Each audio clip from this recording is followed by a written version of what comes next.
Hey, welcome to the refining your selection using the BitRocket GridBot screener.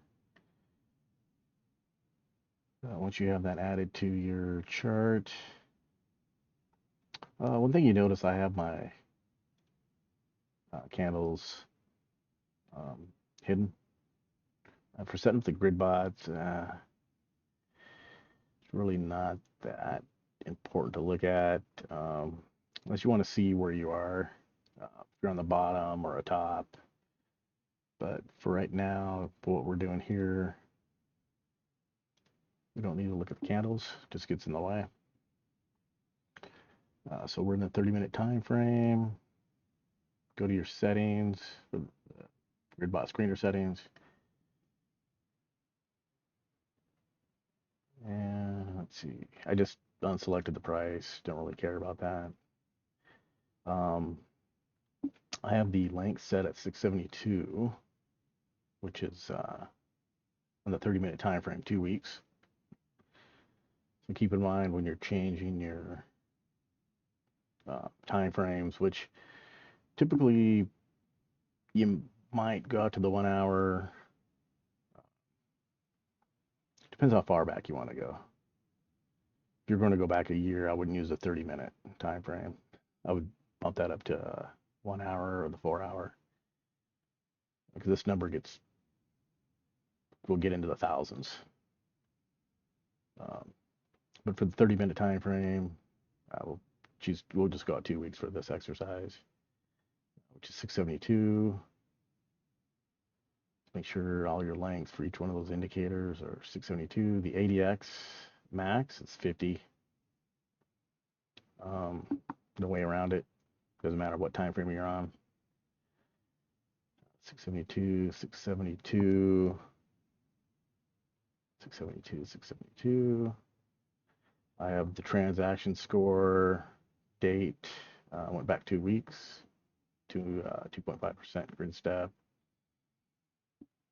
And I chose 280 will be my, anything above 280 be green, anything lower than 200 will be red. Keep in mind these upper and lower thresholds um, are there for you to manipulate. When you start, it all depends on your look back period, your lengths, what time frame you're on. These will change. There's really no fast golden rule hard set number. It also depends on if you're what type of market you're in. If you're in a bull market, bear market, these numbers will change. The important thing is what you're doing is you're comparing. We're trying to find the best crypto pairs for the GridBot compared to other pairs. So um, once you start looking at these and you become familiar what the numbers look like and what good numbers look like, um, feel free to change these. Um, but on the 1 week, using that transactions indicator, we were looking for anything over 200. So I figure, well, if we're going out 2 weeks here, let's just say 280 is good. Anything below 200 is bad. The and the symbols here, just click on those, choose your exchange, and you'll just type in your select your pair that you're wanting to add to the screener, and away you go. So I've already added the 7. I added the BTC, USDC, and Bonk. I added those because I want you to see what those look like in comparison. Bonk is currently a bot that I'm running now that's doing very well. USDC, USDT, you can see what the metrics look like on that one. And BTC, the largest cap crypto pair. You can see what the numbers look like. Compare your 7 to these 3 here. Is the reason I added those. And then we'll enable it. All right, the first column here, we have days on exchange. This is here to let you know how long the pair's been on the exchange. Is it something new? Has it been out a week, 2 weeks? Keep in mind that the crypto pair might be out longer than it shows on the exchange. So keep that in mind. So if you see something low, like 30 days here, doesn't necessarily mean that crypto's new. It just means it's only been on the exchange for 30 days. So might do some more research if you see a low number. But this one isn't really a hard fast rule for me to. I don't really set a threshold for this, but it's just so I know how long the thing's been on the exchange. If it's brand new, maybe I'll stay away from it because things are when they're brand new tend to be very volatile. They'll tend to pump and dump really hard, which we don't want for a grid bot. We want a lot of volatility, but steadily moving sideways, maybe a slight trend up is what we're looking for. The volatility action, anything above 1.5 is good. Sideways action, higher the better. So the higher the number, 100 being the highest, means it's moving more sideways. Higher the number means more sideways action. The ADX shows you the strength of a trend. It doesn't show you the direction, but shows you the strength. So we really don't want a trend for bots. We care about the ups and downs, selling and buying. In a perfect world, it would just stay in a certain range and just keep moving up and down many times throughout the day forever, right? That's a perfect world. So lower the number means less of a trend. Higher the number means it's trending, but like I said, it doesn't give you the direction. But you can look at the candlestick chart and you can see the selection for yourself or see the trend, the direction yourself. Bollinger Bandwidth percentage shows you, if you've ever seen a Bollinger Bandwidth, this is the average percentage width. Not that important. This is more of a confirmation, FYI type of thing. Volatility action is a better indicator to look at than this one, but it's there. The rate of change gives you the direction. So in our look back of 2 weeks, you can see these two up here pumped up pretty high. 242%, 229%. This one's negative 30. Like I said, you don't want something that's really pumped and or took a nosedive. You want some even keel. Or maybe not. It depends on the crypto. Maybe the crypto's just taken off and it's doing very well, and it'll just keep trending up until the next cycle. In that case, this is just a stepping stone. This thing can keep going. Crypto kind of does what it wants. But these are here just so you know where you're at. RSI, it's here for FYI. Obviously 50 is right down the middle. This thing is just, not a lot of demand, buying and selling demand oversold, overbought, right?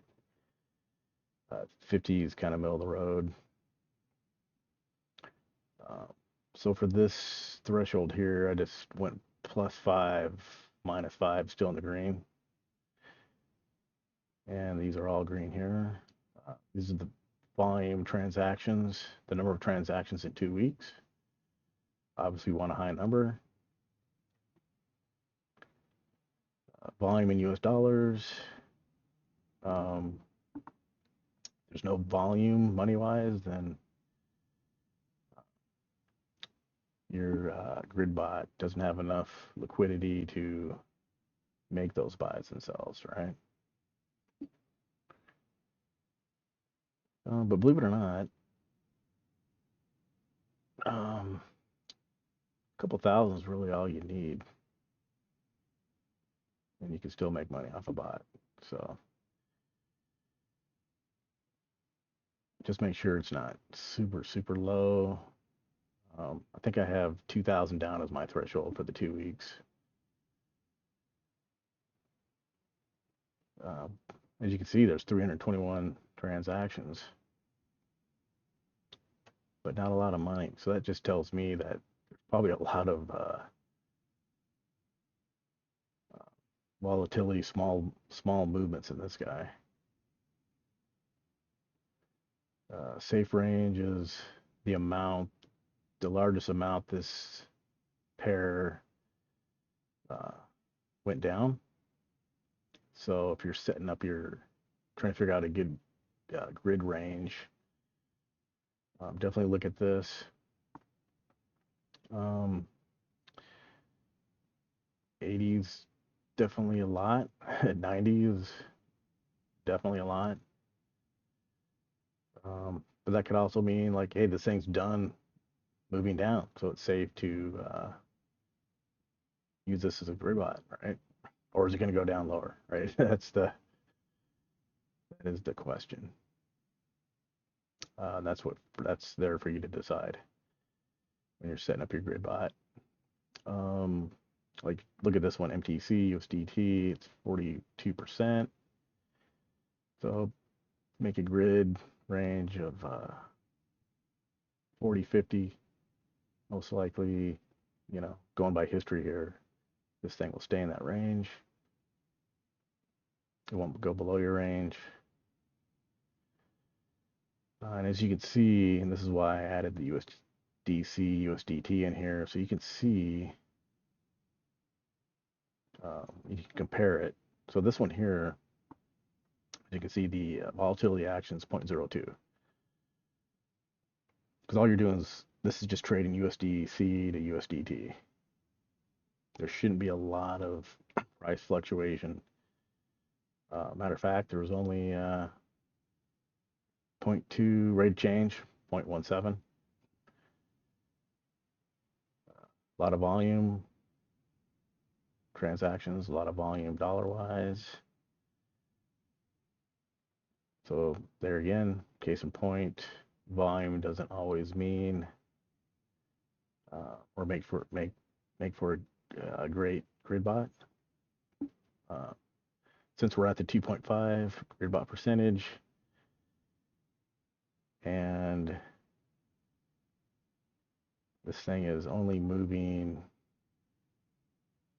at the most like 2%,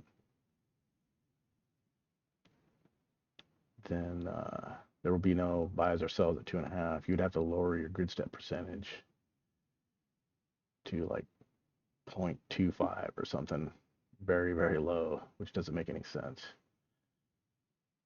BTC, as you can see, the safe range is low risk. So if you had a 20% grid range, you'd still be in it. A lot of volume, dollar-wise. The volatility action percentage is very low.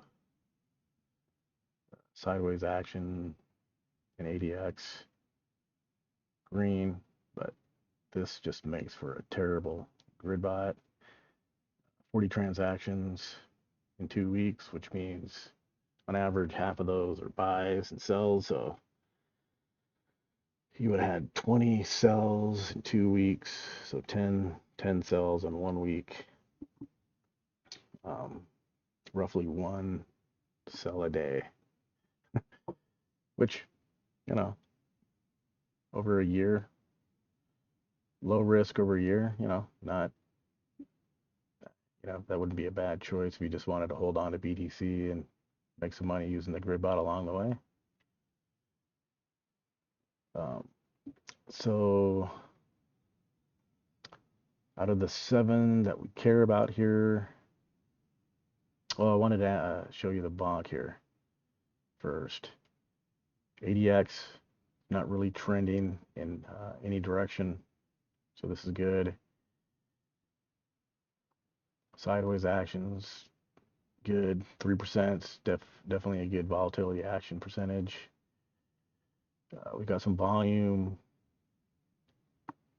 It's almost like people are trading this like like a bunch of grid bots are running on this thing, or people just going crazy trading this like a competition or something. That's a lot of volume transactions. Negative 62% safe range, not the best, not the worst. But 306, that's a healthy transaction score. And I only put this on here to show you that I actually have this one running right now, and it's actually very profitable. And you can see how it's doing against the other 7 here. So out of the 7, we're using the 7 as an example. I would definitely take a look at this AI tech. The sponge is interesting. Like I said, I don't know what these are. MTC, 3TH.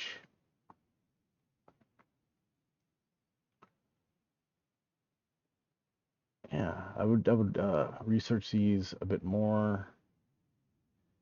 I wouldn't write off any of these just yet, except for this one.